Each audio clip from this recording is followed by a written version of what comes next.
So hey, what's up guys, it's your boy Soji Gray and welcome back to the channel. If you're new here, make sure to hit the subscribe button down below and hit the bell icon so that anytime I release a new video, you'll be updated instantly. So per the title of this video, we'll be talking about the MacBook I've been using for editing. Now this is the 2017 MacBook Pro. This is actually the base model, so unlike the others that have the Touch ID and the touch bar with an extra two USB-C port. This one doesn't have any of those. It just has one side with the ports. So you have two Type-C ports on the left-hand side, but on the right-hand side, you don't have anything at all. You just have the 3.5mm port. And this does not have the touch bar, and it doesn't have a Touch ID as well. But I love this MacBook Pro. This I got in 2018. This is a 2017 MacBook, so I think a year after it came out, I went ahead and I got it. And I must say this thing has really served me well. Now, even as you can see with the design, like looking at the hardware itself, it looks pretty decent. I'm someone who does not really love to have these hard cases on the MacBook because I feel it adds a lot of heft to the MacBook and I just don't like to carry around heavy things. So I like to usually keep it this way. I usually put it in a sleeve when when I want to put it in my bag, and the sleeve is very light. Maybe I might do another video talking about the accessories I use with the MacBook Pro. But so far, without me putting it in a case, looking at how it looks from the outside, I must say it really has really been good when it comes to quality wise, basically. And even looking at the bottom pads, it still looks very good. It's not in any way, uh, you know, degraded at all, which is a good thing. I must say I just dropped it a little bit, so you'd see a very small dent here, and that's just been it. So when it comes to the build quality, this has really been good, and I like that Apple uses a lot of premium materials in their devices. So when it comes to longevity, the devices are up there. Now let me talk about what I like when you open the MacBook. I love the display. Now this is a very beautiful retina display. This is an LCD display, but it looks very good. One of the best I've seen on any laptop so far. And I realized that I spend more time on this MacBook without having eye strain as compared to other Windows laptops that I've used in the past. And the hinge is amazing. Like this hinge is very good. Now I like laptops that you can also lift the lid with one finger, and this easily does that. So as you can see, weight balance is on point with this MacBook Pro. And one of the things I love about the MacBook Pro would be the trackpad. This is a very responsive trackpad and it really works well with the operating system. Now, I just don't want to act like I don't want to brag, right? But I can easily edit when I'm doing video editing. I can easily edit with just one hand. Usually, I'll just have it there this way. I'll be editing with one hand and maybe just doing something else with another hand because the trackpad is that good. When it comes to the keyboard, I am not a big fan of the keyboard because it is very shallow. It has a bit of clickiness to it. If you can hear that, it has a bit of clickiness. But when it comes to the whole feel as compared to traditional keyboards on laptops, I feel this is not the best. I know Apple has improved the newer generation keyboards. This is from 2017, so I guess that I would have that. Aside the feel, this is not going to help you when it comes to longevity wise because it's very shallow, and so you have a lot of debris and lint going in between the keycaps. And so when that happens, because the thing is already shallow, you can be pressing some keys and you'd not feel the depth. You'd have that mushy feeling, and that's one thing I don't like about the keyboards. To prevent that, I advise that you clean your keyboard regularly. You can use a microfiber cloth, or you can also use maybe you have this soft brush. You can use to brush off some dust and dirt from the keyboard, and you will be good to go.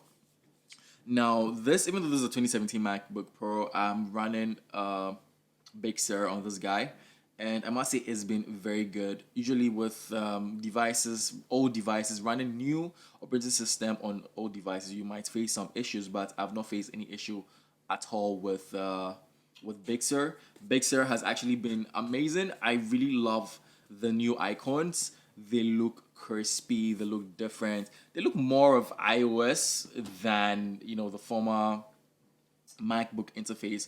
When it comes to the interface, it's really added this clean, rounded, edged feel to the whole operating system, which I personally really love. And I must say, this is a step in the right direction, and I love it. When it comes to support for the software I usually use on my MacBook Pro, I would say that it works. I run Final Cut for video editing, Studio One for audio editing. I have Figma, Photoshop, Microsoft Suite, and they all run amazingly well, even though this is a new operating system and all that. And when it comes to performance, this has been very impressive. When you see the kind of videos I put on my channel, you'd see that it has a lot of cuts, and they do take a lot of work. Sometimes you see some text and some effects and all that. Believe you me, this is the MacBook I use in editing those videos. Some people might think I'm using a very high spec 16-inch, 1 TB. No, nothing of that sort. I'm using the base 2017 MacBook Pro with 128 gigs of SSD and 8 gigs of RAM. Now, when it comes to RAM management, I must say this is a beast. Apple just has their amazing way to bring everything together to make it work. I can run maybe 3 heavy applications. Usually, I'll open Final Cut Pro, maybe Studio One, and then Figma or Photoshop, working all together at the same time in different in different desktops, and this thing works with no stress at all. So I really love the RAM management on this guy. The memory for me has been very small, but I don't see that as an issue because I always have an SSD or a hard drive, an external hard drive. So most of the time I edit off the hard drive when I'm doing video editing. So it's very convenient when it comes to that. So I don't really buy the idea of buying 512 gig or 1 TB if you can't afford it. There are very affordable external hard drives you can buy and then use with the base model. So that is what I did in my case. I also ran some games on this guy. So I have the Asphalt 8. I don't really have a lot of games on this laptop because number one, it has a very small storage, but I'm a big fan of Asphalt 8, and I have it here when I'm bored or when I just want to play some games. I would just play Asphalt 8, and it's really performs well. The game itself is smooth and everything just works so seamlessly. I don't know whether it's a thing with Big Sur, but this is like a sign of big things to come because now with the M1 MacBooks, you can download some iOS apps and run them on the MacBook. And so if you have all these games, if they can equally run as well as they run on the mobile devices, that's going to be big for people who love to game on the MacBook who originally didn't have the chance to. So that is a step in the right direction. So with my experience so far with this guy, I've been very satisfied, and I must applaud Apple for delivering a good product.